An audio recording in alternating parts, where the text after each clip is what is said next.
رب العالمين والصلاة والسلام على أشرف الأنبياء والمرسلين سيدنا محمد وعلى آله الطيبين الطاهرين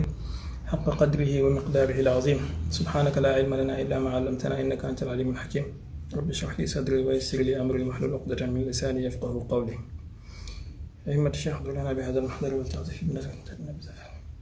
salaamaaleykum wa rahmatullahi wa barakaatu mbokk yi maa ngi leen di nuyu bu baax a baax di leen ziar ku nekk ci turam ak jëmmam di jéggalu ñi ma jot la gis seen commentaire ak ñi ma gis ñëpp maa ngi nuyu ñëpp tey daa mel ni Sakina moo jiitu ci daara ji xam naa di teg nuyoo bi ci loxoom rek mu joxal ma ko ñoom Pape Boumi ak ñoom ma gardien ak ñeneen mbokk yëpp. Seydi Bara nee na sama mbaxana bi dafa niroog mbaxana Russie waaye nag heureusement que nekkuñu Russie. xam naa balaa ñuy commencé tey ñu sant yàlla ndokkeel suñu bopp ndokkeel umma islamique bi yépp ci bis bi tey ci benn ci réewu Afrique yi muy Nigéria ñu ngi fay màggal kenn ci doomu lislaam yi muy Cheikh Ibrahim Niass muy gàmmu Nigéria di sant yàlla ci bis bu màgg bi mu nekk manifestation d'une gratitude maanaam sant yàlla boo xamante ne yàllaa ko defal kenn ci jaam yi te mu nekk fierté maanaam Baye Niass dafa dépassé dimension continentale wala Afrique nationale wala Baye dimension planétaire la donc fierté la ci gis benn mbindeef moo xamante ne yàlla tànn na ko jaaree ci moom boole ay xol yoo xamante ne féewalikoo woon nañ lu jiitu loolu xol yoo xamante ne ni mënoon nañoo rayante lu jiitu loolu mu boolante leen loolu la chèque man jàpp naa ne bokk na ci injaazaat yi gën a rëy yi Baye def ci dundam. bu deful woon dara ci dundam la samahallah lu dul loolu rek réussir na loo xamante ne nii c'est extrêmement grandiose moom ci boppam mu ngi koy waxal boppam ci buntu sant yàlla ixtalafat alsunuhum wal aqdu muttaxidu xaqan li rabbil hamdu ay mbooloo yu bari yoo xamante ne yàlla dajaleel na ko seen làkk yi uutee na waaye nag seen pas-pas benn la donc fexe ba dajale nit ñi autour d'un seul but d'un seul objectif loolu lu rëy rëy la ku gis tey liy xew Nigéria gis ko feneen ak feneen ak feneen nga xam ne bi muy lim xeet yi nga xamante ne ñoo ko dikkal awwaluhum hawsa wa ahlu jarna kaza dagombal xayru fihim amma wa jaani yoruba kazaka manfuushi wa wan ngaraw wa jaani manfuushi wa jaani yoruba kazaka manfuushi wa wan ngaraw wa jaani manfuushi kazaka kotokoli wa farfaraw ataw kazaka wunjaawa min al faydi rawaw ba fi muy waxee basaar aadil fatal qabaili qad saqaahumul xatmu tijaani al qailu donc sant yàlla la di ñaan yàlla yal na yàlla fayal ñu ko te yàlla nañ bokk ci ñu koy teewee at yu bare bari ci barke yonent bi sallallahu alayhi wa sallam mbooloo yoo xamante ne ni façon nit ku nekk mu ngi ci façon nit ku nekk au vrai sens du terme nag suy tey xam naa dañuy ñëw ci deuxième partie ci waxtaan bi ñu commencé woon semaine passée muy situation bi am ci àdduna bi jamono ji maa ngi gis suñu politologue yu mag yi ñoom Seydi Gardien ak kilifa yépp ku nekk mu ngi ciy joxe xalaatam te wax dëgg yàlla lu jara topp la lu jara suivre la ndax àdduna bi ni muy doxee boo ko suivre dana changer yóbbaale la yow yàqal la wala mu kii la te doo ko yëg donc il faut suivre la marche du monde xam fan la nit ñi toll fan la ñu teg seen bët ak fan lañ jëm ak naka lañ fay yeggee guerre bii di am ci diggante Russie ak Ukraine wala guerre bi Russie di def ci Ukraine du lu anodin te comme ni ñu ko waxee woon xëy na yu baree bari duñ ci ñëw peut-être lii mën naa jël partie yu bari ndax nañ topp actualité bi te la semaine passée waxoon nañ ne développement yu baree bari dina am dans la semaine et effectivement noonu la amee lu baree bari xew na fi gis ngeen Poutine génn na def benn autorisation bu mu jox ministre de la défense am ak chef d'état-major général am muy Gerasimov que ñi mettre en alerte état d'alerte maximale seen arme de stratégie arme stratégique yi arme de dissuasion stratégique bon man au début bi ma déggee déclaration bi selon nu mu tuddati traduction bi nga xamante ne moom la médias yi joxe woon je croyais que arme nucléaire yi la Poutine doon wax looloo taxoon bindoon naa ci sama page sax que ne Poutine autorise la mise en alerte maximale de ses armes nucléaires de ses armes de dissuasion nucléaire mais en réalité bi ma demaatee xool texte transcription bi Kremlin joxe ak tamit doctrine bu bees bi nga xamante ne moom la ministère de la défense bu Russie publié il y a à peu près 6 semaines de cela donc dañu mise à jour seen doctrine militaire bi j'ai compris que c'était pas comme ni ko occidentaux yi di waxee ay Poutine dafay menacer nit ñi de guerre nucléaire non Russie ci seen stratégie de dissuasion dañu changer méthode du léegi nucléaire bi du première étape de dissuasion daanaka dernière étape de dissuasion la seen première étape de dissuasion léegi mooy les armes hypersoniques lu mel ni missile Kinjal lu mel ni Zircon ak yu mel noonu donc les armes de haute précision hypersonique yooyu mooy seen première arme de dissuasion donc Poutine li mu doon wax d'après ce que j'ai compris ci transcription Kremlin bi mooy arme de dissuasion hypersonique yi nañ leen mettre en état d'alerte maximale mais en deuxième état aussi arme nucléaire stratégique yi nañ préparer mais ñoom état A1 la ñuy nekk duñu yegg état d'alerte maximale de combat comme bi nga xamante ne moom la arme hypersonique yi di nekk. Qu'est-ce que c'est que ces armes hypersoniques xëy na ñëwuñ duñ wax tey ci armement yaatal ci mais Poutine dafa am wala Russie dañu am ay missiles yoo xamante ne nii c'est extrêmement dangereux mën na tiital àdduna bi yëpp par exemple seen missile bi tudd Zircon dañ koy woowee le tueur des porte-avions maanaam ñaari missile yooyu ci missile Zircon boobu bu ci dóoree ñaar mën na couler porte-avions bu mel ni Charles de Gaulle bu France wala mu couler porte-avions États-Unis benn bu ko ci neex donc tu vois que dafay ceinturer mer Noire bi ak mer Baltique bi ak mer septentrionale bi nga xamante ne moom moo ko wër lépp porte-avions américains yeeg occidentaux yi bu ko ci neexul dootu fa jege tant que missiles yooyu noonu ñi ngi en dotation actuellement ci armée russe bi donc loolu la ci doon jublu vous approchez de nos côtes on coule vos porte-avions ou bien vos bâtiments militaires lu mën a couler porte-avions nag ay frégate ak ay destroyer taxul ñuy wax benn dóor la koy dóor mu jeex donc actuellement la Russie fait peur rawatina nag seen sous-marin nucléaire yi ak seen torpille am nañ benn torpille bu gaa yi di tuddee torpille yawmal qiyaama bu ngeen ko tàppee léegi même ci arabe sax dañuy wax torpille du yawmal qiyaama torpille boobu dañuy wax ne benn bu ko ci dóoree mën na effacer sur la carte un état bu mel ni état de Floride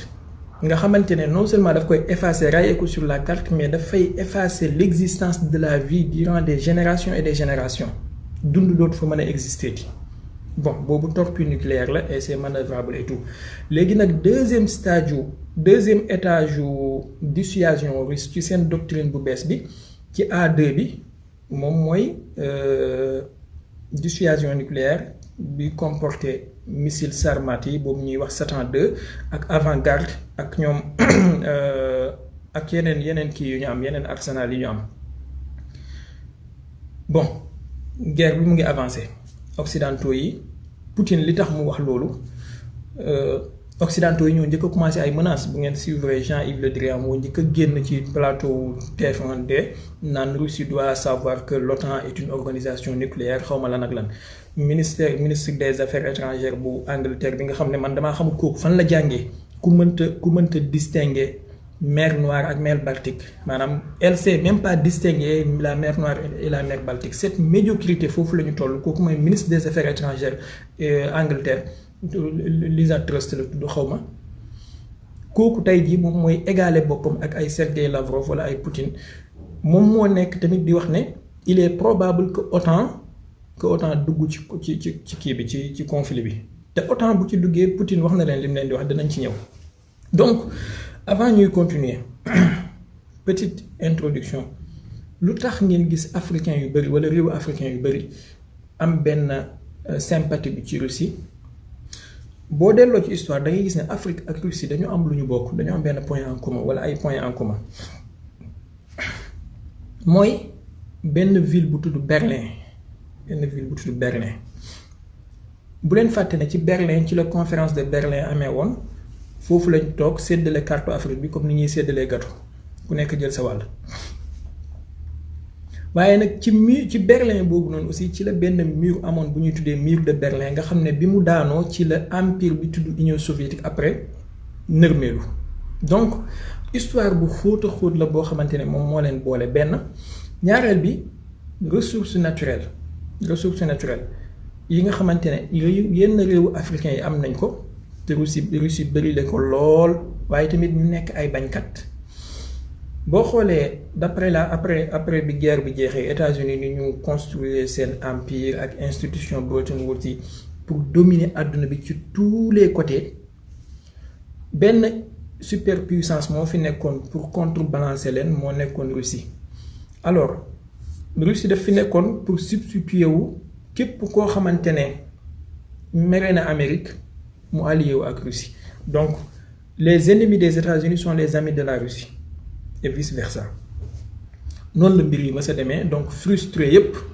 la Russie est la leader des frustrés mën nga ko waxee noonu en quelque sorte ñi nga xamante ne ñoom ñooy refuser des leçons qui viennent de Washington wala les dictats de Washington ñi ko doon refuser ordre mondial boobu noonu ñoom la Russie doon épaulé. Alors man nag li ma jaaxal mooy te yaakaar naa jaaxal nañu bari fi mu toll nii bu ngeen xoolee Russie bi ñu média Main Street yi di jox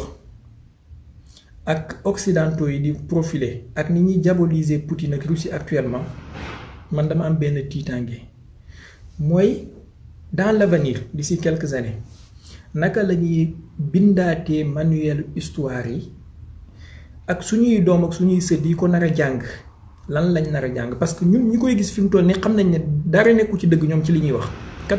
99,99% ci li ñuy wax du dëgg. Donc bu fekkee seen ñàkk dëgg gi lañ nar a bind ci livre histoire yi après nar koo jàngal suñuy doom ak suñuy sët mooy ne y a problème où de revoir tout ce qui nous a été enseigné à l'école comme histoire de la guerre, histoire de l'humanité nangam ak nangam est-ce que nekkul ne façon mensonge yu mel nii lañ ñu bindal ci suñu livre histoire yi jàngal ñu ko depuis CP xawma CM2 ba ñu pare jàng. Man ça m'a fait douter sur beaucoup de choses vu ni actualité bi di doxee nii ak ni ñu koy suivre ñun ñëpp ça m'a fait sincèrement douter sur beaucoup de choses dama ne est-ce que nekkul ne façon contre-vérité yi ñuy raconter tey ci époque moderne bi moom lañ ñu bindal itam ci suñu histoire ci livre yi ak ci manuel histoire yi bu fekkee loolu la mooy ne ñun déjà y a problème ci suñu conscience historique waaye suñuy doom ak suñuy sët yi ñëw tamit dinañ am problème parce que l'histoire est toujours écrite par les vainqueurs et dañ koy bind selon ni ñu ko bëggee. Heureusement que ñun ci jamono ji sax am na ay leviers yu fi nekk pour opposer waaye joxe itam beneen information bu crédible joxe beneen version mais à l'époque histoire bi ñenn ñoo ko doon bind benn côté rek le récit bi doon jóge tey ji ñun amuñu ay assez d'outils pour mën a seetantal loolu qu'est-ce qui nous dit que li ñuy raconter ci histoire dëgg la noonu la demee loolu waxuma la ci wàllu histoire bu tubaab yi kese mais ba ci diine ba ci wàllu diine parce que man lii dama cee jàngee lu bari dama ne Poutine mi ñu nekk actuellement occidentaux yi di ko diaboliser à l'extrême jël waa ji di Zelensky yi nga xam ne ab juif la mujj nekk comédien mujj jógee foofu ñëw fakastalu nekk président avec l'aide de la CIA bu fekkee ne moom la ñu jël tey ji nag ko def chouchou du monde bay wax naan ay moom mooy figure de la résistance figure du courage ak xawma lan ak lan ben dara desul lu ñu jox ko prix Nobel de la paix bu dee nii la demee est-ce que li ñuy wax ci diine itam ci figure emblématique de la religion yi ñu jël pentiral ñu leen bañ sell est-ce que affaire bi demeewul noonu tamit est-ce que affaire bi demeewul noonu loolu nag sama xalaat la rek xëy na ay kii la ay ineptie la mais bon en tout cas la réécriture de l'histoire ci suñu doom ak suñu sët yi ñun am nañ ci responsabilité tey à travers ñu fexe génne li ñu xam kas néew ci information buy contrecarrer mensonge yi nga xamante ne mooy tasaaroo ci médias yi waaye tamit fexe ba suñu doom ak suñu sët yi bu ñu ñëwee ñi am opportunité wu wala am chance su mën a am ñaari version yi pour mën a tànn parce que ku xamul tey ji sëgg rek ci média occidental yi da ngay jàpp ne li yàlla bind ci àdduna Poutine moo ci gën a bon Russie ñoo ci gën a bon te fekk demeewul noonu complètement da ngay foog ne li yàlla bind ci àdduna Union européenne ak Amérique ñoo ci gën a baax ñoo ci gën a sell ñoo ci gën a yiw te fekk demeewul noonu niñ lay nettalee guerre Russie ak Ukraine duñ la ko nettalee noonu ci guerre Irak duñ la ko nettalee noonu ci niñ détruire Afghanistan duñ la ko nettalee noonu ci niñ détruire Libye donc on a une lourde responsabilité sur nos épaules loolu benn la ñaareel bi mooy fi mu toll nii gis nañ ñun ñëpp réfugiés yi nga xamante ne ñoom ñooy jugee Ukraine di daw ci yeneen réew yi hypocrisie occidentaux yi ni mu ci manifesté woo ci ni ñuy traité réfugiés yi bu fekkee nit ki tubaab la ukrainien la ñu jël ko dugal ko publier ko nangam bu fekkee nit ki nit ku ñuul la duñ ko sax bàyyi mu dugg ci oto yi wala ci train yi ba yegg ci frontière bi bu góorgóorloo ba yegg ci frontière bi duñ ko bàyyi mu jàll. Donc gis nañ 2 poids 2 mesures bi nga xamante ne ñu ngi koy jëflante ñu ngi koy utiliser itam ci ni ñuy traiter réfugiés yi ce qui nous montre que li ñu ñuy jaay ci image que ne ñoom c'est des humanistes ñuy def pour humanité ils sont les biens ils sont les forces du bien ils sont les bons les gentils c'est faux c'est totalement faux seeni intérêt la ñu nekk di kii te ci frontière u Pologne ak Biélorussie wax naa ko fii live passé a'uuzu billahi min kalimati ana frontière u Pologne ak Biélorussie matagut at problème bu réfugié amoon na fa yu jugee woon Syrie ak Afghanistan ak Irak mais dañ leen a bañ a bàyyi ñu dugg ba ñu ñëw installé fa ay barbelé jigéen ñi nekk foofu di dee ay xale di dee góor ñi di sonn sedd bi di leen rey ba mujj gi waa Russie ak waa Biélorussie ñoo ñëw di leen indil ay bois yu ñu chauffé woo ak ay mbàjjeek ay yére yu mel noonu ay aide humanitaire et c'est cet même Occident là qui vient aujourd'hui nous faire vouloir nous vendre benn image boo xamante ne comme ñoom ñooy doomi yàlla yi ñoo gën a baax ci kaw suuf c'est totalement faux. Les Africains sont en train de souffrir là-bas les autres nationalités sont en train de souffrir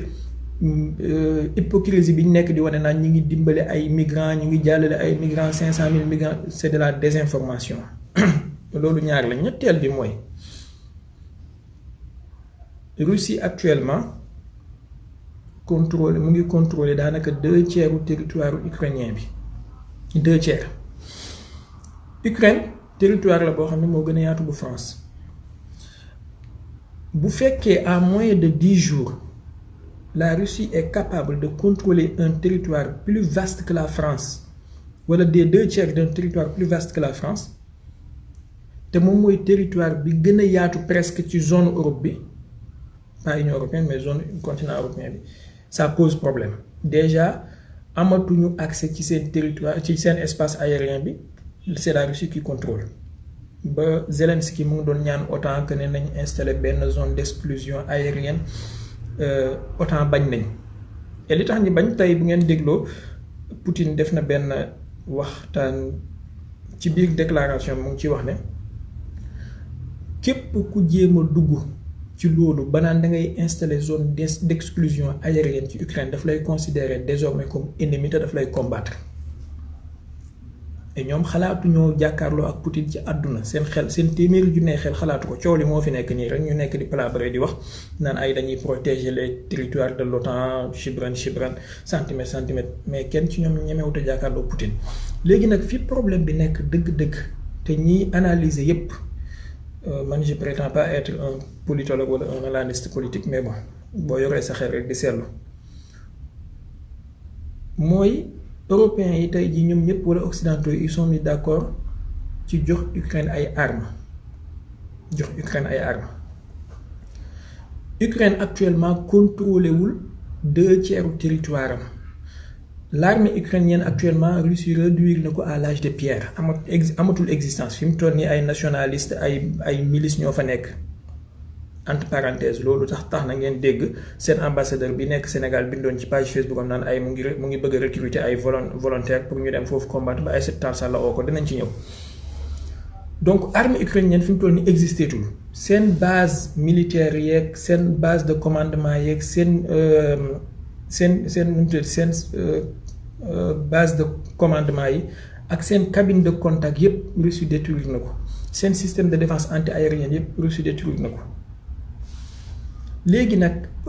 occidentaux yi ne dañuy jox Ukraine ay armes ban risque la am mooy dans quelques années d'ici quelques années wala quelques mois armes yooyu ñuy joxe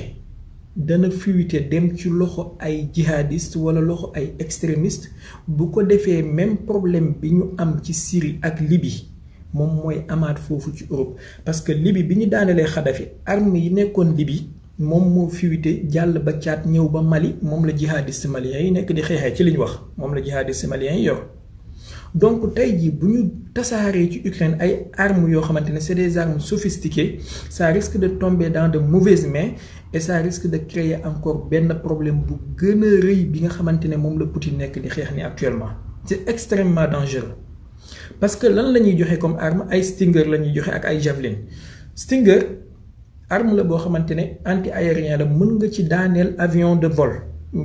vol civil. Imaginez tey jii arme boobu noonu jihadiste yi amee ko wala extrémiste yi yor ko mais espace boobu noonu benn avion dootu ci daw. Javelin arme la boo xamante ne mën nga ci contre les chars wala nangam, mais aussi mën nga ci daaneel convoi de voiture wala nangam ak nangam, mën nga ci détruire benn bâtiment. Donc ils sont en train de faire un jeu très dangereux, ils jouent avec le feu. Poutine wax na leen ko barki démb am na appel téléphonique bu 90 minutes mook Macron xawma 120 minutes démb jokkoon ak Olaf Scholz muy chancelier allemand bi wax na leen ko ñoom ñaar ñëpp nee na leen vous êtes en train de jouer avec le feu, vous êtes en train de donner des armes ci benn territoire boo xamante ne amatul autorité, man maa ko yor te fi mu toll ni arme yooyu noonu bu amee fuite dem ci loxo yoo xamante ne jaaduwul da ngeen di créer beneen zone bu gën a brûlant bu gën a bonne zone Moyen-Orient bi ni mu mel, ça sera incontrôlable. Mais bon, sur la base de leur russophobie fàtte nañ seen nopp su mun bu ko mun am ñu ngi def lu leen neex. Et lii yëpp c'est programmé par la CIA avec quelques volontés yu ñu mën a citer. Première volonté bi mooy fexe ba complexe militaro-industriel bu Amérique bi continuer di jaay, continuer di def bénéfice, parce que fi mu toll nii mbooleem pays européens yi danañ leen ak pays membres de l'OTAN yi danañ leen tiital ne leen léegi kon foog ngeen yokk seen budget militaire, foog ngeen jëndaat ay armes, foog ngeen armé waat, foog ngeen nangam. Et boobaa kan moo leen di jaay, kan mooy nekk fournisseur bi, mais c'est le complexe militaro-industriel américain moom mooy ñëw. Américains yi ñooy ñëw ne leen am nañ ay armes, am nañ nangam, kaay ñu jaay leen ko. Gis ngeen Allemagne moom ci boppam rompre na ak tradition bi ñu ko xamee woon, tradition de neutralité, nee na dafay yokk budget militaire am ba mu yegg 100 milliards d'euros. Allemagne dana commandé ay avions F-35 aux États-Unis, benn F-35 bu nekk 100 millions lay jar coût unitaire. Donc américains yi seen complexe militaro-industriel moom moo ci nar a gagné ay milliards yu dul jeex, te loolu benn la ci volonté yi nga xamante ne moo tax Amérique di taal guerre fu nekk ci àdduna bi. yeneen pays européens yu ndawaan yëpp noonu lañ leen di tiitalee, parce que tubaab yi dañuy wax ne pour faire régner l'ordre il faut semer le chaos. Donc ils sont en train de semer le chaos pour enfin seen ordre ci seen biir poche moom mu mën a dox, parce que Covid bi dafa yàq lu bari ci seen économie. Donc pour ñu rembourser loolu Covid bi yàq yëpp ci armement kese lañ ko mën a jaaree ak ci benn kii boo xamante ne du doon lu ndaw. ñaareel bi mooy Amérique dañoo wax ne ñoom seen objectif principal, seen plus grande menace ci siècle bii di ñëw wala siècle bi ñu nekk mooy Chine. Et pour cela dafa am benn obstacle wala ñaari obstacle yu nekk ci diggante bi mooy les deux grandes puissances qui sont la Russie et l'Inde. ñaari grandes puissances yooyu bu ñu allié ak Chine dafay yëkkati Amérique ba ci kaw mu daaneel ko, maanaam il y aura pas de comparaison ci seen diggante, parce que la Chine sera trop forte. Alliance boobu Amérique attanu ko. Léegi qu'est-ce qu'elle veut faire, qu'est-ce que les États-Unis sont en train de vouloir faire, mooy fexe ba am lu ñu préoccupé loo Russie, maanaam sëgguloo ko ci benn conflit boo xamante ne ça va lui prendre beaucoup de temps, bu ko defee ñoom ñu dem jàkkaarloo ji ak Chine. Maanaam daal dañuy créer benn affaire boo xamante ne dana nu ñu koy waxee tarfil, danañ préoccupé Russie ci benn conflit bu ko doy sëkk, doy ko bu bëgg tubéy, pour ñoom ñu mën a dem jàkkaarloo ak Chine ba nga xamante ne Russie du mën a am temps bu muy ñëwee naan dafay arranger digganteem ak Chine, dafay yokk seen coopération, dafay yokk seen relation. Loolu mooy seen ñaareelu objectif ci sama jàngat, mën naa am ma jug. ñetteelu objectif bi mooy dafa am benn fait bu am ci at bi ñu génn, mooy daw bi américain yi wala sax ci at bi ñu génn la 2021 daw bi américain yi dawee très bien c'est de la diversion dañoo bëgg a divertir Russie ba du mën a concentrer wu ci relation bilatérale am mook Chine pour ñoom ñu mën a jàkkaarloo ak Chine merci pour le mot Ndeye Salimata. Troisième bi ma ne mooy fait bi am ci at bi ñu génn mooy américains yi dañu jëlee gàcce bu rëy a rëy ci Afghanistan dañu jëlee gàcce bu rëy a rëy ci Afghanistan dawee fa daw bu ñaaw léegi dañu bëgg a dugal Russie gis nañ depuis 2008 Poutine ni mu développé Russie économie russe bi ni mu gënee florissante Russie organisé na fi coupe du monde organisé na fi Jeux olympiques de Sochi maanaam fi mu toll nii Russie bokkaat na léegi nan la ñuy def nag ba ñaddaat Russie ba mu set wecc mooy ñu dugal ko ci benn conflit boo xamante ne ça va durer en longueur mu jeexal fa énergie am yépp bu ko defee comme Russie préparé wul pour jël ay 100 000 soldats di leen yóbbu Ukraine comme ni américains yi jëlee woon 100 000 soldats yóbbu leen Afghanistan Russie préparé wul pour jël ay 2000 milliards wala 1000 milliards de dollars di ko def ci benn conflit militaire comme ni américains yi defee noonu donc ils veulent user la Russie en fait dañ ko nar a ñàq ba mu set ñadd ba mu set wecc ci conflit bi bu jeexalee ay armam nag jeexal ay munitions ay soldats dee ba nga xamante ne armée bi dafay préoccupé waat bu paree ci reconstruire ak ci faju boobaa ñoom fekk ña ngay doxal seen stratégie ci beneen côté lii jàpp naa ne peut-être mooy 3 objectifs principaux yi nga xamante ne moom la occidentaux yi nekk di dawal mais en réalité ils sont perdants ci ñett yépp première bi mooy ils sont perdants ci ne lii Russie nekk di def déjà réussir na ko à 80%. li ci des yépp ay mottali la rek mais Russie déjà réussir na mission à 80% parce que ville yi gën a rëy ci Ukraine à part Kiev mooy Kharkiv ak Mariupol ak Odessa actuellement mu ngi ci loxo Russie sud boobu noonu yépp li nga xam maanaam Russie stratégie man je sais pas les Russes quel genre d'intelligence la ñu am mais je comprends mieux lan moo tax ñu mën a concurrencer Amérique durant toute la guerre froide ils sont extrêmement intelligents les Russes loo leen bañ da nga leen koy nangul xam nga nan lañu defee guerre bi ñëwuñu rek def comme ni américains yi defoon Irak xam nga américains yi bi ñu duggee Irak dañu ñëw rek commencé sànni ay bombes tal durant 3 semaines après ñu doog a daaneel Bagdad mais qu'est-ce que les Russes ont fait dañu élaborer benn stratégie bu implacable mooy nañu étouffer nañu fatt Ukraine ba nga xam ne du mën a noyyi zone yi nga xamante ne fa lay Ukraine di mën a jëlee marchandise alalam di fa duggee lépp mooy mer Noire bi ak mer Azov li ñuy wax mer d'Azov foofu la Mariupol nekk mer Noire bi foofu la Odessa nekk ñaari port yooyu ñooy port yi gën a important ci économie ukrainienne Russie bi ñu fa duggee 2 premiers jours yi lañ ci teg loxo bon benn bi Mariupol xaw naa yéex tuuti mais fi mu toll nii c'est sous contrôle loolu moo nekk seen première stratégie donc ñoom seen première stratégie n'était pas de prendre Kiev ñi nga xamante ne ñooy analyser que ne Russie ñoom dañu bëggoon a jël Kiev kese il se trompe Poutine bu bëggoon a jël Kiev kese bu fekkoon loolu kese moom moo nekkoon stratégie matu ko xëy ak gont balaa ngay salaatu xayru minan nawmi mu jël ko mais dafa am stratégie bu mu bëgg a teg te Lavrov wax na ko et Sergei Lavrov am na kuy signaler son de bu fekkee son bi mu ngi baax ngeen wax ma bu baaxul mu ñu xool Sergei Lavrov baal leen ma ngeen xoolal ma son bi ngir yàlla ndax mu ngi baax dafa am mbokk mu ko signaler mu ngi baax wala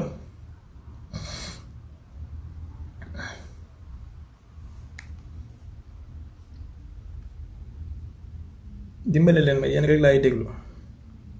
waaw mu ngi baax mbokk mi kon baal ma nga xool sa téléphone ma ne Sergei Lavrov wax na ko te Sergei Lavrov lu ko nit bañ maanaam man je crois que il est l'un des meilleurs ministres si ce n'est le meilleur ministre des affaires étrangères du monde actuellement il est âgé c'est vrai 71 ans mais il est extrêmement expérimenté et extrêmement intelligent. Le gars c'est un diplomate d'une autre catégorie. Beaucoup de gens da ngay déglu ay discours mais da ngay émerveillé wu qu'est-ce que Sergei Lavrov a dit daf ne ñoom seen objectif duwul capituler woo Ukraine waaye nanguloo ko dialogue la ak mu accepter ay revendications yu Russie am.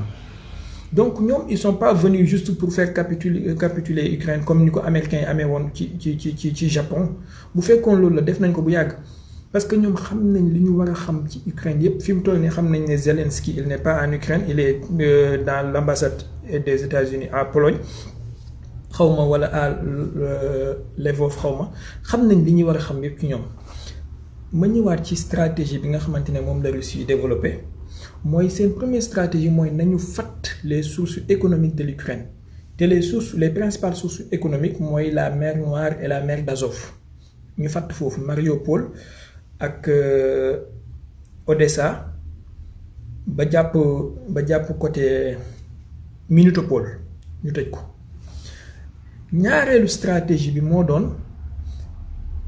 place yi nga xamante ne mën na représenter un danger potentiel lu mel ni les centrales nucléaires civiles ak les centrales nucléaires militaires wala centrales de recherche nucléaire ñu fexe ba neutraliser ko. ba ñu ñëwee automatiquement ci deuxième jour bi ci la ñu teg loxo ci Tchernobyl boobu ñu ngi duggee ci kaw ci wetu Biélorusse. Depuis le 28 février teg nañ loxo ci deuxième centrale nucléaire bi nga xamante ne en réalité mooy centrale nucléaire bi gën a rëy ci Europe muy centralu Zaporozhia ñu teg ci loxo moom itamit. Bon démb y a eu les néo-nazis ils ont essayé de créer foofu benn chaos di fa sànni ay missiles mais ils ont été neutralisés après. Donc fi mu toll ni ñaari centrale nucléaire yi gën a rëy ci Ukraine nga xam ne accident bu fa amee mën na créer benn problème bu rëy Russie moo koy contrôler. C'est sous contrôle des forces armées russes. C'est extrêmement intelligent. Da ngay xeex ak nit takk ay loxoom takk tànkam mi takk bëtam ba pare doogu commencé xeex moom noonu lañ nekk di def Ukraine. fi mu toll nii ñaari région yi gën a mag muy Kharkiv ak Kiev encerclé nañ ko mais loolu moo tax sax Kiev est assiégé encerclé ba Zelensky di ñaan OTAN ne nañ ñëw def zone d'exclusion aérienne ce qui est impossible. Donc dañu bëgg a encercler Kiev actuellement pour lan parce que Kiev est encerclé depuis presque une semaine pour que occidentaux yi seen armes yi ñuy wax naan dañ koy livrer Ukraine bu ñu am fu ñu ko yóbbu maanaam du am fu muy jaar ba yegg bu fekkee dañ ko bëgg a jaarale ci avion fi mu toll nii mbooleem aéroport bu nekk Ukraine Russie moo ci teg loxo moo koy contrôler zone espace aérien wu Ukraine yépp c'est sous contrôle des forces russes donc c'est impensable de prendre des cargos pour ne da ngay déposer ay armes. ñaareel bi bu fekkee da nga ko bëgg a jaarale ci chemin de fer yi wala ci yoonu suuf bi Russie yi encercler nañ Kiev donc bu ñëwee du mën a yegg si Kiev danañ ko mën a casser balaa mu fay yegg si ñu teg ci loxo. C'est extrêmement intelligent. Donc elle est en train de gagner la guerre. Poutine est en train d'atteindre ses objectifs. te tey rek maa ngi gis ne teg nañu loxo ci la plupart des missiles Javelin yi nga xamante ne ni américains yeeg anglais yi livré woon nañ ko ci temps bu mujj bi. Alors ñi ñëw léegi ci négociation bi nga xamante ne mu ngi am yaakaar naa def nañ déjà ñaari tour de négociation des na troisième bu war a am d'ici quelques jours diggante Ukraine ak Russie. Russie dafa teg ay doléances ci kaw table bi dafa am lu muy laaj. Première chose mooy Ukraine na reconnaître indépendance su ñaari région séparatiste yooyu muy Lugansk ak Donetsk. ñaareel bi mooy Ukraine na reconnaître que ne Crimée appartient à la Russie désormais maanaam amatu ci benn mot à dire. ñetteel bi mooy Ukraine na démilitariser wu ba pare renoncer wu à ses obsession de rejoindre l'OTAN. juróomi point principal yi la Poutine joxe comme demande. léegi c'est à prendre ou à laisser parce que Poutine parewul ci benn ci juróom yi mu bàyyi ko ndax lan benn bu mu ci bàyyi xëy na mën nañ koo jël defal ko waxtaanu boppam. bu reconnaître ñaari région indépendantiste yooyu Poutine am na li mu bëggoon mooy xaaj na Crimée xaaj na kii kon Ukraine c'est déjà un bon point en avant. ñaareel bi mooy bu reconnaître que ne Crimée appartient à la Russie mooy ne fi mu toll nii amatul accès Ukraine dootul amati accès bu war ci revendiquer mer Noire ak kii base militaire bi nekk Sébastopol bi nga xamante ne moom la américains yi bëggoon. ñetteel bi mooy bu d'accordee ci neutralité ba pare te dafa wax ne dañ koy bind ci constitution bi que ne Ukraine ne pourra jamais au plus grand jamais rejoindre une organisation militaire hostile à la Russie. bu d'accordee loolu mooy ne volonté ak velléité wu dugg OTAN wala bëgg dugg OTAN loolu c'est mort, c'est fini. léegi qu'est-ce qui va se passer mooy de deux choses l'une, soit tous les régions de l'est de l'Ukraine qui sont à majorité russophone, ils vont rejoindre la Russie comme Crimée nu mu def, et dans ce cas l'Ukraine sera divisée comme ni ñu def Soudan du Sud et Soudan. Voilà, Ukraine sera confédéralisée, ñu def benn confédération buy am président ak ay territoire autonome yoo xamante ne nii boobaa dafay fragiliser pouvoir central bi. Bu boobaa russophobie bi ñuy exprimer wu ak occidentaux yi volonté bi ñu am saa bu ko pouvoir central bi bëggee taxawal dana am ay pouvoir locaux yoo xamante ne ñoom ñooy taxaw contrôler loolu. Donc dans tous les cas de figure Poutine sort gagnant. Il est extrêmement intelligent. Bon, lolu ben la wala concernant les négociations. Bon, Ukraine ñu ngi jéma traîner les pieds dans les tapis pour retarder les négociations parce que li ñu bëgg moy plus que ñu retarder les négociations bi japp nañ né dimbal yi leen occidentaux yi dig danañ ci jot te xamuñ ne Poutine wax na ko Macron nee na ko plus que Ukraine di retarder les négociations bi plus que samay demande di yokk. Plus que sama cahier de charge di gën a kii. Alors donc loolu il faut ñu jël ko en compte. Bon, livraison des armes. Ministre des finances bu France Bruno Le Maire yéen ñi nekk France xam naa am ngeen problème parce que man je crois que l'une des élites les plus médiocres de l'Europe France ñoom ñoo ko am. Bruno Le Maire dafa génn di menacer Russie que ne ñoom ils ont déclaré une guerre économique à la Russie xawma lan ak lan. Medvedev bind ci Twitter am ne ko attention parce que les guerres économiques finissent parfois à des guerres réelles. Et 2 heures après Bruno Le Maire génn di excuser wu. Et ce qui est paradoxal dans tout ça mooy sanctions yi ñuy teg Russie actuellement. Sanctions yi ñu teg Russie danañ ci ñëw mais sanctions yi amulgul benn efficacité te bu fekkee dina am efficacité yi tamit efficacité à 10% lay am. Je vais expliquer pourquoi. Peut-être danañ am chance aussi semaine prochaine ñu inviter benn économiste inchallah mu gën ñëw détailler yenn kii selon avancée yu am wax nañ ne américains yi ubbi nañ benn ligne chaude di seen diggante ak Russie, ligne de communication pour éviter d'éventuels accidents comme niñ ko defee woon ci Syrie. Je vous dis man ci sama jàngat actuellement meilleure stratégie de guerre ci armée yi am ci àdduna bi Russie moom moo ko am. États-Unis ci puissance yi bien sûr États-Unis bi ñuy wax bu ngeen delloo ci seen histoire da ngeen gis ne États-Unis mësta gagné guerre bu normal ci guerre yi ñuy def nii xanaa ba ñu sànnee Hiroshima ak Nagasaki ay bombes nucléaires. Gagné wuñu Vietnam malgré lañ fa yàgg yépp, gagné wuñu Afghanistan, gagné wuñu Irak malgré lañ fa yàgg yépp, Syrie bi depuis 2015 ñu ngi fa mënuñ faa def dara. Alors que la Russie guerre bu mu dugg ci dëkk bu mu dugg soit mu stabiliser dëkk bi nag guerre bi soit mu fay guerre bi complètement. C'est ce qu'il a fait en Syrie. Bi mu fa duggee ba léegi ci la Bachar el-Assad gën a asseoir pouvoir. Donc il a gagné, Poutine a gagné son pari. Bi mu duggee Libye ci la hostilité wu France wàññeeku ba ñu naan dañuy organiser ay conférence de paix pour la Libye à Paris xawma lan ak lan. Donc la Russie est extrêmement efficace ci côté militaire boobu noonu. Ñaareel bi mooy à part ouverture kii bi Sénégal à l'ONU gis nañ ne américains yi ak occidentaux yi ñu ngi def benn campagne extrême de diabolisation vis-à-vis de la Russie. Bloqué nañ seeni chaîne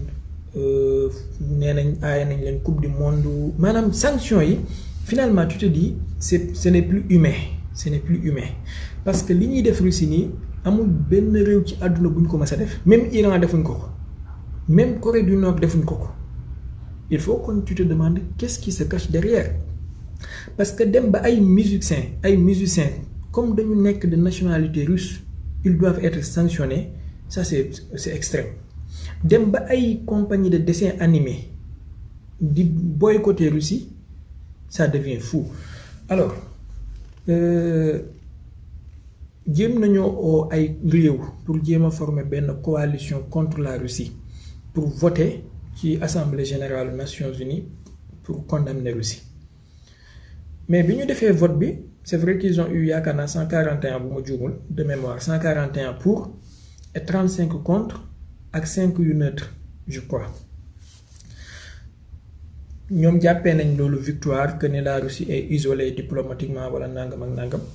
mais c'est mal connaître les choses wala c'est vouloir leurrer les gens parce que du ma ne xamuñ ko xam nañ ko mais dañuy bëgg a leurrer nit ñi ñan ak ñan da ngay xool ñan ak ñan ñoo voté ak ñan ñoo abstenir xam nga benn ci balance mën na gën a diis fukk boo jëlee benn poids boo xamante ne ça pèse 100 kilos nga teg ko nga jël fukki poids yoo xamante ne benn bu nekk 2,5 kilos la nga teg ko ci beneen côté bi benn bee moom moo leen di gën a diis donc ñoom jéem nañu def pression ci réew yu bari diplomatiquement pour obtenir seen vote malgré ñoom mais juste pour faire gonfler le nom le chiffre mais de côté da ngay gis ci réew yi abstenir y a la Chine y a l'Inde loolu c'est très révélateur Chine kese dëpp na réew yu bari waxuma la ak Inde léegi nag Sénégal suñu réew mi dafa bokk ci réew yi voté abstention man je crois que c'est une stratégie très mûre et très responsable jàpp naa ne peut-être mooy meilleure stratégie diplomatique bu Sénégal def ci 10 dernières années yi ci Nations Unies parce que ñëpp xam nañ France ni ñu rangé woo derrière les États-Unis te sans doute jéem nañu def pression ci kaw Sénégal ndax même premier ministre canadien bi nu mu tuddati sax Justin Trudeau woo na Macky Sall lu nekk def nañ ko pour obtenir le vote du Sénégal mais Sénégal actuellement dafa nekk ci position boo xamante ne neutralité kese moo ko arrangé ndax lan déjà ñoom ñooy jiite Union africaine Macky Sall mooy président Union africaine te Union africaine les pays africains ñoom ñëpp amuñu même vision bi ci conflit bi donc yow mi leen di jiite itam waroo far fii wala nga far fële da ngaa war a am position de neutralité nga tëddee njaaxanaay c'est une bonne stratégie foofu ñaareel bi mooy Sénégal dafa am ay gisements de gaz et de pétrole donc il est convoité Sultan Barham maa ngi lay ziar il est convoité et fi mu toll nii comme il est convoité dafa war a taxawaay boo xamante ne daf koy permettre mu protéger ay intérêts sans pour autant mu nekk vassalu kenn ñetteel bi mooy réew yi ñu wër dafa am ay réew yoo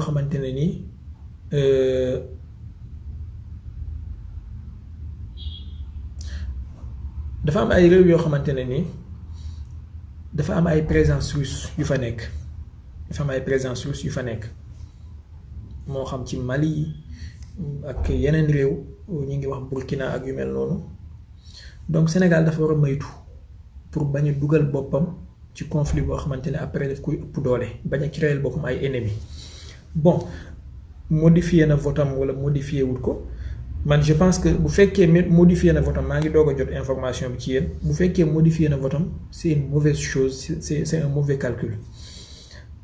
sans doute c'est sous pression mais garantir wala maintenir position de neutralité boobu moo nekkoon la meilleure posture bi nga xamante ne moom la waroon na am d'autant plus que comme ni ma ko waxee la fois passée gis nga rapport de force économique yi am ci àdduna bi fi mu toll nii tôt ou tard dafay basculer wu peut-être benn jour mën nañu jël kii ñu wax ci rapport de force yi ak soft power bi am waaye àdduna bi l'hégémonie américaine ak occidentale dafa nekk en déclin te loolu c'est inévitable dafay daanu ndax bu ngeen xoolee Amérique après la guerre mu nekkoon benn hyperpuissance boo xamante ne ni amul kenn ku ko mën a égaler kenn ñemewu ko ci benn côté ñu dem ba année yii nii le plus profond des États-Unis le cœur de la diplomatie américaine est attaqué moo xam par des attaques cyber moo xam lu mu mënti doon c'est que Amérique amatul benn xëyba bi mu amoon ci àdduna bi France mu waxatuma ko parce que France vassalu Amérique la donc se ranger derrière eux c'est mooy nga jafandu kuy waaj a lab di jafandu ci benn banque ci benn génnu jën di waaj a lab di jafandu ci génnu jën léegi nag venons-en aux sanctions jéem nañu imposer mboolem xeetu sanctions yi ci lu ñu mën a imaginer pour ne dañuy asphyxier économie russe sanction yi ci gën a rëy mooy li ñu wax ne débranché nañ yenn banque russe yi ci SWIFT ñaareel bi mooy li ñu wax ne interdire nañ survol de l'espace aérien de l'Europe ci avion wala compagnie russe yi ñetteel bi mooy bon lii moom mooy ñoom li ñuy gën a siiwal mais man je crois que peut-être mën naa ma juum ce sont pas les sanctions yi gën a affecté Russie sanctions yi ma jàpp ne moo ci gën a sérieuse mooy comme interdiction d'importation des pièces détachées des avions yi bi ñu def ak interdiction d'importation des semi-conducteurs bi ñu def loolu mooy sanction yi ciy gën a affecté Russie dinañ ci ñëw premièrement ci wàllu hydrocarbures il faut noter que amul benn sanction bu ñu def ci wàllu hydrocarbures yi ci Russie ni pour l'exportation ni pour l'importation moo xam ci pétrole bi wala ci gaz bi lu tax mooy ñoom dañuy protéger seen intérêt parce que xam nañ ne le gaz russe en Europe est irremplaçable kenn mënu ko remplacer donc bu ñu jéem a couper pont boobu wala ñu def sanction ñoom ñooy dee ñaareel bi mooy fi mu toll nii prix yu pétrole bi barilu pétrole aux dernières vues maa ngi gis mu ngi tolloon ci à peu près $119 presque $120 loolu ça profite largement à la Russie parce que ni baril bi di gën a yéegee moom la Russie yaakaar naa 2 millions xaw ma 3 millions de barils par jour la 3 millions de barils jour baril bu nekk $120 loolu Russie poste Russie lay gën a duufal d'autant plus que ñoom teguñu benn sanction ci wàllu hydrocarbures yi te ba tey jii maanaam ba démb ba tey ci suba Amérique importé na pétrole russe ba démb ci suba ba tey ci suba Amérique bokk na ci réew yi gën a rëy ci ñuy importer pétrole russe donc loolu il faut noter ko déjà ñu tegee ko de côté gaz bi mu ngi continuer di dox même si que nee nañ suspendre nañ Nord Stream 2 mais Nord Stream 2 n'avait pas encore commencé ses fonctions démarré gul woon Nord Stream 1 bi doon démarré moom mu ngi dox ba léegi te gazoduc bi jaaroon bi traversé woon Ukraine actuellement Russie teg na ci loxo Russie ñoo koy contrôler ñetteel bi mooy prix wu gaz bi ak prix wu pétrole bi mu ngi yokk di dem te ñoom ba léegi ñu ngi defal Russie chèque di ko fay ci seen commande Bruno Le Maire fay na Russie chèque gu mois de mars démb le 29 passé fay na ko chèque gu mois de février donc c'est une hypocrisie totale $115 $117 $120 peut-être dafa wàcc ci diggante bi mais bi ma mujjee xool $119 la woon mën naa am dafa kii xam ngeen marché yi moom daanaka mais actuellement plus que prix yi di monter à flèche te Russie c'est l'un des trois premiers exportateurs de pétrole ci àdduna bi donc ils peuvent pas passer outre gaz russe bi c'est 10% de la production mondiale ci àdduna bi yépp 10% donc loolu c'est énorme kenn mënu ko passer outre Bloomberg dafa génnee benn article le SWIFT n'est pas important dinaa ci ñëw mais pas important dañuy tiital nit ñi rek wallahi c'est pas important te économistes yi xam nañ li may wax te dinaa jéem a démontrer man li ma wax fan laa ko teg. Bloomberg dafa génnee benn article wax ne jour bi Poutine reconnaître ñaari région yooyu muy Lugansk ak Donetsk prix wu gaz bi ak pétrole bi dafa monter en flèche jour boobu Russie a gagné 70 000 non astafurlah 700 millions de dollars 700 millions de dollars ci jour boobu. Donc vous imaginez yéen a ngi sanctionné nit ki moom mu ngi gën a gagné xaalis c'est contre-productif moo tax fi mu toll nii Poutine dafa croiser les bras di leen reetaan rek ils sont en train de faire leur comédie moom mu ngi reetaan. Interdiction de survol des territoires tey jii nee nañ interdire nañ bépp compagnie russe mu survoler territoire européen bi mais ñoom loolu dafay retourner contre ñoom parce que bu ñu daan tukki ñoom bépp compagnie européen bi nga xamante ne parce que Russie teg na contre sanction ci loolu nee na interdire na moom tamit mboolem compagnie européen yi en guise de réciprocité ñu survoler territoire russe. Le territoire russe c'est le territoire le plus vaste de la planète 17 millions de kilomètres carrés. booy dem Chine wala ngay dem Japon wala ngay dem benn ci pays Asie centrale yi il faut nga jaar ci territoire russe léegi bu Russie tegee contre sanction ci loolu mooy ne de deux choses l'une soit tu es obligé annuler ce vol yi boo ko mënta annuler tu es obligé de contourner contournement boobu dafay am ñaari risque première bi mooy cherté billet avion bi ak longueur trajet bi dafay yokk ñaareel bi mooy zone de risque ngay jaar parce que tu risques de survoler des zones de combat moo xam Irak moo xam Syrie moo xam genre zone yooyu nga xam ne c'est toujours des risques pour les vols civils donc ils ont imposé des sanctions sans calculer des sanctions sans calculer te loolu mu ngi leen di jural tey jii ay répercussions yoo xamante ne ñoom commencé nañ koo gis ndax tey jii Air France wala British Airways wala benn ci seen compagnie yooyu bu naree dem Japon non seulement dina jéem a contourner territoire bu Russie bi te bu ko contourner dana yokk en longueur ci trajet bi billet avion bi xaalis bi dina yokk lii nag nga yokk ci itam prix carburant yi ni muy yokkee kérosène beeg yooyu billet avion bi dana yokk donc poche européen bi le voyageur européen le citoyen européen bi voyager moom moo nar a gën a sonn fi nga daan dépenser 500 € pour voyager tu seras obligé de débourser 700 800 € wala 1000 € pour voyager peut-être ils n'ont pas calculé cela te ñoom xam nañ ne trajet bi am navette bi am diggante Chine ak Europe wala Japon ak Europe wala les pays d'Asie centrale ak Europe mais navette la boo xamante ne c'est très marché bu dense la donc fexe ba Russie tëj espace aérien bi mooy ne asphyxié na la déjà posé na le préjudice bu rëy a rëy tu seras obligé de continuer jaar Turquie jaar Syrie tëb Israël Palestine nag beaucoup de risques longueur de trajet plus d'heures de vol fi nga daan def 5 heures de temps de vol tu seras obligé léegi def 7 heures wala 8 heures de temps de vol ba pare plus d'argent sur les billets aussi loolu mooy ñaareel bi ñetteel bi mooy Swift bi gars yi di wax Swift peut-être ñoom jàppoon nañ ne loolu mooy arme nucléaire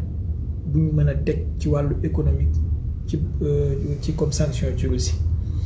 mais je suis pas un spécialiste en économie mais je vais juste dire quelque chose peut-être semaine prochaine comme ni ma ko waxee on va inviter Abdoulaye Seck wala benn spécialiste en économie mu gën ñu expliquer Russie dafa am système alternatif boo xamante ne teg na ko en place depuis 2014 après les sanctions sur Crimée bi événement wu Crimée yi amee sanctions yi ñu ci teg Russie dafa teg alternative bu mu teg au système SWIFT mu ngi tudd SPFA yaakaar naa SPFA mën ngeen ko tàppe léegi ci Google ngeen xool ko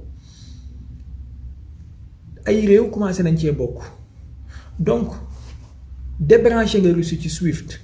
bu ko neexee mu ne léegi yow comme chaque jour nga ñëw jënd si ci man gaz ak pétrole léegi man sama gaz beeg sama pétrole bi da ngay branché wu ci sama système bancaire pour nga fay ma boobaa qui va perdre c'est l'Occident qui va perdre parce que les pays qui sont ñi nga xam ne mënuñu ñàkk jëflante Russie ci wàllu énergie ak ci wàllu hydrocarbures ils seront obligés soit ñu ñàkk koo jënd te bu boobaa ñoom ñooy dee soit ñu dem branché wu ci système Russie bi te bu boobaa Russie moo ciy gagné loolu benn la ci. ñaareel bi mooy hypocrisie la ñu def ci li ñu wax ci système SWIFT bi parce que ils n'ont pas débranché toutes les banques russes du système SWIFT ils ont débranché juste certaines banques mais débranché wuñ Sberbank nga xam ne mooy banque bi gën a rëy ci Russie débranché wuñ Gazprom Bank lii mën ngeen koo tàppe léegi ngeen xool ko débranché wuñ Sberbank débranché wuñ Gazprom Bank te débranché wuñ Rosneft Bank te ci banque yii nii ci la Allemagne ak Europe yëpp di jaar pour jëflanteeg Russie ci wàllu gaz ak pétrole donc ba léegi le commerce est intact ci diggante boobu noonu l'économie est flow ci diggante boobu noonu tamit bu fekkoon dañ ne dañoo débranché banque Russie yëpp ci wàllu ci système SWIFT bi boobaa ci lay seen sanction bi di significative te bu boobaa itam ça sera moins significatif parce que Russie daf leen di imposer ñu ñëw branché wu ci système am bi moom te duñ ko mën a fay en cash ils n'auront pas le choix. ñaareel bi mooy Chine tamit am nañu système alternatif boo xamante ne moom mooy contre SWIFT système bi mu ngi tudd CIPS Chinese International Payment System. CIPS boobu depuis 2015 lañ ko créé pour contrer SWIFT fi mu toll nii réew yu bari bokk nañ ci les pays de l'organisation de de Shanghai ak réew yu bari bokk nañ ci. dans l'avenir mboolem réew yi nga xamante ne sanctions américaines yeeg sanctions européennes ñu ngi leen di sonal dañuy mujj débranché seen bopp sax dem branché wu ju foofu te bu boobaa européens ñoom ñooy ñàkk ñoom ñooy mujj toppaat ci ginnaaw ñooñu di daw. il faut reconnaître une chose mooy Europe ak Occident léegi coquille vide la à 70% coquille vide la coow li kese moo fi nekk ak di embellir ay discours ak di coow mais adduna bi dépassé na leen ci lu bari. d'ailleurs li may wax ne économiste yaa ngi may déglu Chine réew yi muy lebal xaalis léegi moo ëpp sax réew yi banque mondiale di lebal xaalis te léegi Chine ak Russie ak Inde ak seen pays de BRICS yooyu li ñuy traité yépp dañ koy traité ci seeni monnaie locale à 80 wala 90%. donc ñu ngi jëm vers une dédollarisation complète kan moo ciy dee système occidental bi moom moo ciy sonnee donc sanction bi ñu leen di tuddee ay débranché nañ ko SWIFT c'est juste des discours creux qui n'ont pas de sens. Vladimir Poutine n'est pas un fou maanaam loo ko mënti bañal di nga ko nangul yii premièrement mooy c'est quelqu'un d'extrêmement intelligent balaa muy dóor coup bi préparé na lépp lu mu war a préparé te ñu ko wër c'est des gens extrêmement intelligents et expérimentés. Ministre de la Défense am Sergei Shoigu, ministre des Affaires étrangères am Lavrov, conseiller diplomatique am Dmitry Kozak, porte-parole am Dmitry Peskov. C'est des gens extrêmement intelligents yoo xamante ne seen bopp yi ay cigarette ak ay cocaïne nekkul ci comme ni mu nekkee ci bopp yenn occidentaux yi c'est des stratèges fins yoo xamante ne du ñu def lu ñuy làmbatu lépp lu ñuy def dañ koy teg ci lu leer. ñaareelu alternative bi tey jii SWIFT lu tax génnee ci Russie nekk avantage ci Russie ak Chine mooy depuis 2001 dafa am benn lu ñuy tuddee Patriot Pact bu George Bush signé woon après les attentats de 2001 maa ngi wax 2001 après les attentats du 11 septembre Patriot Pact boobu dafa doon imposer bépp transaction buy jaar ci SWIFT automatiquement une copie est envoyée à la CIA donc Amérique xam na lu ngeen def bépp transaction bu ngeen def bu jaaree ci SWIFT une copie est envoyée à la CIA loolu c'était anormal mais américains yi imposé woon nañ ko àdduna bi fi mu toll nii bu ñu débranché Russie wala Russie débranché boppam ci système SWIFT mais américains yi dootuñu amati accès ci benn copie ci seen transaction yi bu ñu branché seen bopp ci système chinois bi wala ci seen système bopp wi mais CIA du amati benn copie ci seen transaction yi donc déjà seen souveraineté la ñuy garder ak seen indépendance loolu aussi c'est des matières à prendre en compte fan la temps bi toll ñu ngi wax rek daa mel ni mu ngi bëgg a guddi xaar ñu ñu gaawantu ñu daaneel parce que bëgguñu live bi dépasser yenn minutes yi peut-être mën nañu def troisième partie incha allah. Deuxième alternative ou troisième alternative mooy les crypto-monnaies. Les crypto-monnaies fi mu toll nii commencé nañoo représenter une alternative très crédible boo xamante ne ça va aider beaucoup de gens à contourner les sanctions qui sont liées au dollar américain. Mais li ma leen fi waxoon la fois passée auzu billahi min kalimati ana bu dee Iran ak Venezuela ak Cuba ñoo mën a tenir tête Amérique depuis plus de 50 ans mais sàkkantuma Russie économie russe moo gën a robuste moo gën a dëgër moo gën a fort moo gën a riche économie ñetti réew yooyu ma wax. Donc Venezuela depuis ñaata at ñu ngi koy sanctionné Cuba depuis 60 ans xaw ma 50 ans il est sous sanction américaine. Iran depuis 1979 ñu ngi ci sous sanction américaine ba léegi capitulé wu nan la Russie di capitulé wu maa ngi dégg benn analyste français boo xamante ne ak lu muy bañ Russie reconnaître na benn affaire mooy fi mu toll nii bu ñu déclaré Russie genre guerre économique bii la Russie pourra tenir en autarcie 2 ans et ñoom Europe ils pourront pas tenir 2 mois. te loolu commencé naa feeñ parce que coow li fi lim fi bëri yépp même pas une semaine commencé nañoo woo Poutine di waxtaan ak moom démb Olaf chancelier allemand bi woo na ko barki démb Macron woo na ko donc mënuñu dañuy wax rek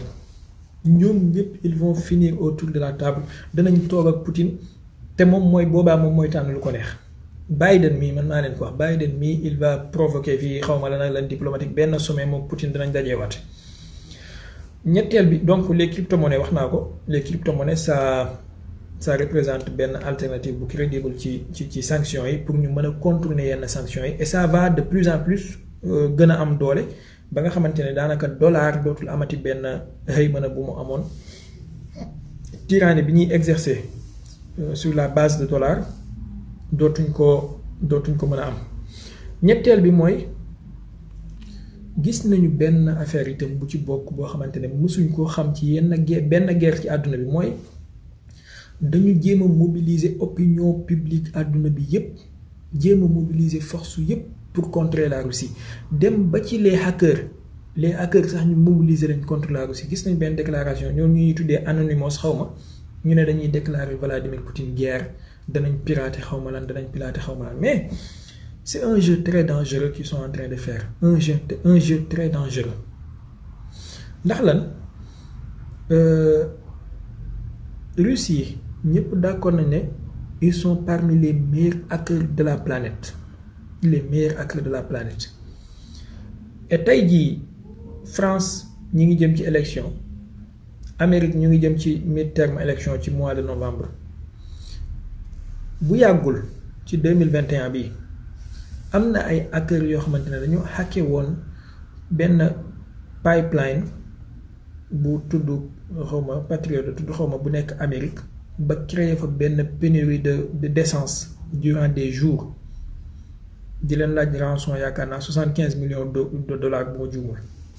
ba pare ñu fay leen ko ci crypto-monnaie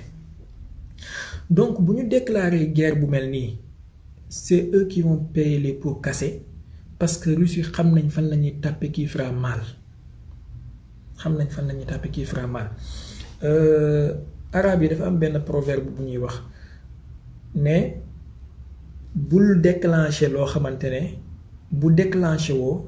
doo am looy protéger sa bopp fàtte naa texte proverbe mais loolu mooy lii mooy maanaa bi bul déclencher loo xamante ne bu déclencher woo doo am looy protéger sa bopp contre moom donc tey jii ñoom ñu ngi déclencher feu boo xamante ne bis bu déclencher woo danañ am problème ci wàllu cyber attaque ak yu mel noonu. ñetteel bi mooy les contre sanctions que la Russie est en train de mener wala de poser Russie ñoom tamit ñi ngi poser ay contre sanctions première contre sanction bi dañoo fogoon ñoom ñëpp dañoo fogoon ne Russie dafay ñëw ne leen léegi couper naa robinet gaz yi nangam ak nangam intelligemment Poutine ne l'a pas fait et je crois que c'est une très bonne stratégie mais dafa laal feneen foo xam ne moo gën a métti mooy gis nga lii di Amérique lii di nu mu tuddati France Grande-Bretagne ak réew yu mag yi di coow yëpp seen fusée yi leen di lancer seen satellite yi ci orbite seen client bi gën a rëy Roscosmos la mooy société spatiale bu Russie tey jii nii le 5 tey le 5 non voilà je crois que tey le 5 tey am na benn fusée bu OneWeb waroon na lancer OneWeb voilà démb ci samedi bi wala tey ci samedi bi am na benn fusée bu OneWeb waroon na lancer Roscosmos moo ko waroon a lancer mais Poutine daf ne sanction contre sanction lancez vos satellites par vous-même bu fekkee mën ngeen ko dañoo mujj a fomm 36 satellites lañ naroon a teg en orbite léegi Russie dañoo rompre contrat boobu noonu fi mu toll nii ñu ngi jooy ñoom ñëpp ñoom anglais yi ba ci satellite militaire américain yi ñu daan poser en orbite c'est Roscosmos qui les aidait à les poser fi mu toll nii Russie rompre na contrat yi mu amoon ak ñoom. Donc ça fait extrêmement mal parce que seen satellite bi ñu naroon a teg muy Galileo 2 bi ñoom espace européen bi Galileo 2 bi naroon teg en orbite Russie ñoo leen ko fa naroon tegal rompre nañ contrat boobu itam lii mooy sanction bu intelligente loolu benn la ñaareel bi mooy le marché du blé Poutine mu ngi organiser mu ngi xaar wala mu ngi calculer moom ay stratégie am yan contre sanction yu massive la ñu commencé la ñu war a teg et je suis sûr que danañ ko annoncer d'ici quelque temps on va suivre l'évolution de la situation mais am beneen sanction itam bu extrêmement important mooy titane marché titane xam ngeen Russie daanaka yaakaar naa mooy premier producteur de titane ci àdduna bi bu tëjee marché boobu seen usine de fabrication avion yëpp danañ am problème ñoom ñëpp danañ am problème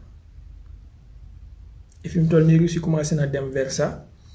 te bu ko tëjee soyez sûr et certain que ay Airbus ak ay Boeing ak ay Lockheed Martin ak ay ñoom ñëpp danañ licencier ay employés yu bare.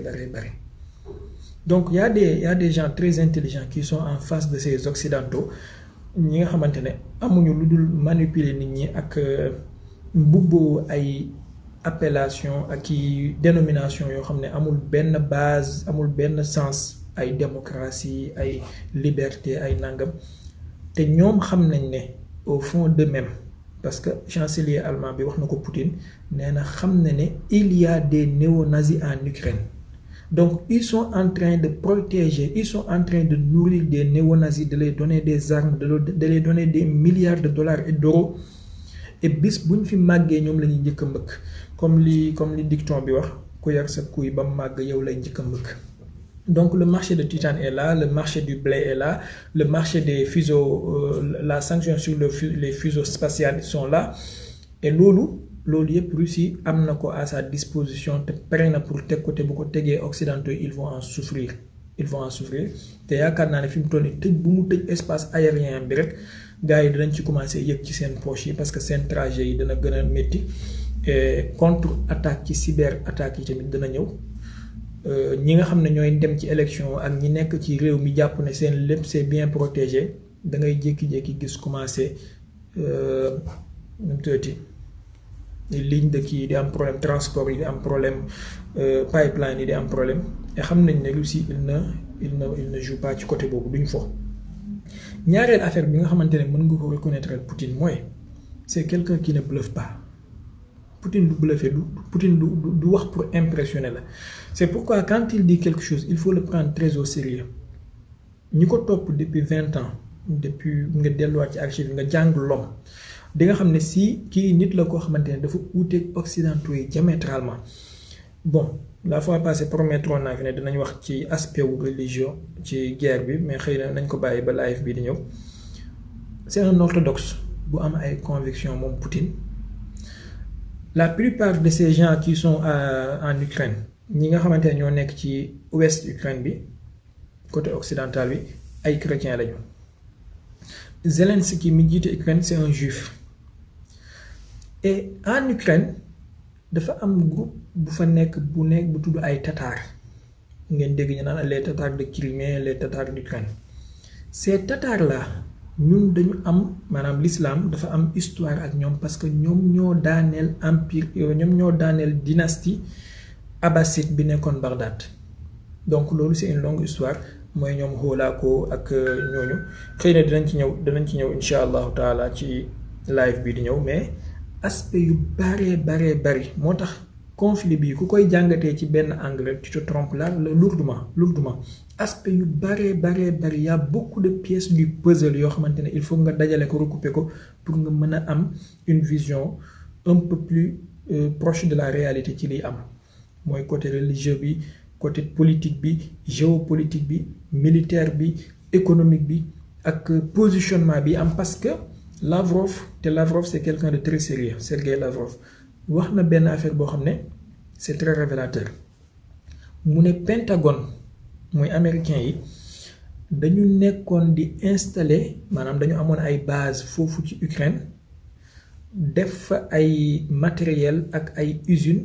yu ñuy tester ay armes biologiques et loolu c'était extrêmement dangereux et fi mu toll nii agitation bi ñu nekk di def nii yépp Lavrov mooy wax mu ne ils sont en train de s'agiter parce qu'ils ont perdu le contact avec ces sites-là moom laa la wax sànq Russie guerre bu intelligente la ñuy def parce que ils ont mis la main sur tous les points stratégiques du pays balaa ñuy commencer di doxal seen di dérouler seen kii bon longueur bi temps bi jël ndax c'est trop long je crois que c'est pas encore très long parce que déjà 10e jour la ñu toll n'oubliez pas que Amérique il les a fallu 3 semaines pour ñu daaneel Bagdad 3 semaines 21 jours ci armée bi ñuy wax ne entre guillemets mooy armée la plus puissante de la planète Russie defagul 10 jours encerclé na Kiev Zelensky daw na encerclé na les grandes villes yépp defagul 10 jours tey la 10e jour bi ci topp mooy Amérique dañu ñëwoon di bombarder di def politique de la terre brûlée Russie ñoom dañuy ñëw di utiliser ay armes de haute précision di cibler ay cibles yoo xam ne moom lañuy cibler spécifiquement ñetteel bi mooy lu mu gën a yàgg digganteem ak yeneen guerre yi wala yeneen dëkk yi da nga koy comparer Ukraine était une armée très puissante yaakaar naa moom moo nekkoon 20e armée la plus puissante de la planète du monde selon kii pas fire xaw donc dafa amoon ay système de défense anti-aérien dafa amoon ay missiles S-400 dafa amoon yeneen système de défense yu bari yoo xam ne ay Irak yi amuñ ko woon ay Syrie amuñ ko woon donc bu fekkee malgré tous ces systèmes là en 10 jours Russie jël na réew mi yépp wala 80% du pays c'est extrêmement rapide par rapport ak Amérique bi nga xamante ne ñoom bi ñuy dem Irak amuloon benn système de défense anti-aérien amuloon ay S-300 amuloon ay missiles Javelin wala ay Stinger te il les a fallu 3 semaines pour ñu mën a daaneel Bagdad donc ci gàttal xam naa mën nañu tënk fii li ci des nañ ko bàyyi ba samedi prochain d'ici là sûrement situation bi dina évoluer bu baax a baax dinañ suivre actualité bi xool naka lay demee ñun li ñu ci engagé bari na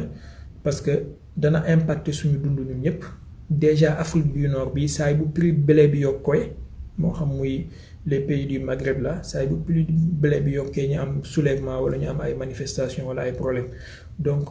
am na lu bare lu muy impacter ci suñu dund gi prix pétrole bi mu ngi yokk dana impacter suñu dund ndax bu fekkee suñu digganteeg Mali la ñu tëj rek prix ndawal yokku na prix nangam yokku na kon sûrement bu prix pétrole bi yokkee ci àdduna bi baril bi dina impacter suñu dund de tous les jours naka noonu prix gaz bi mais aussi suñu stratégie yi nekk ci réew mi te jege président de la république nañ ñu dimbale ñu gën koo conseiller bu mu céder à la pression parce que Sénégal mën na jouer rôle bu prépondérant ci crise bi te mën na ci tirer itamit ay intérêt mën na ci tirer ay bénéfices yu bari Algérie déjà commencé naa positionné wu ci gazam beeg yooyu malgré que ñoom ñu ngi ci pic gazier mënatuñu fournir lu ëpp waaye loolu yëpp incha allah mën nañ koo jàngataat semaine prochaine fu temps bi toll.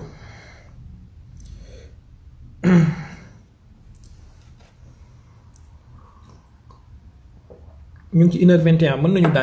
nañu daaneel incha allah parce que déjà guddi na j'avais prévu de faire 45 minutes maa ngi jéggalu ci seen commentaire yu am solo yu ma jot a lire yëpp xam naa dinaa ko xool après semaine prochaine bu fekkee dinañ ci mën a laalaat ñu laal ci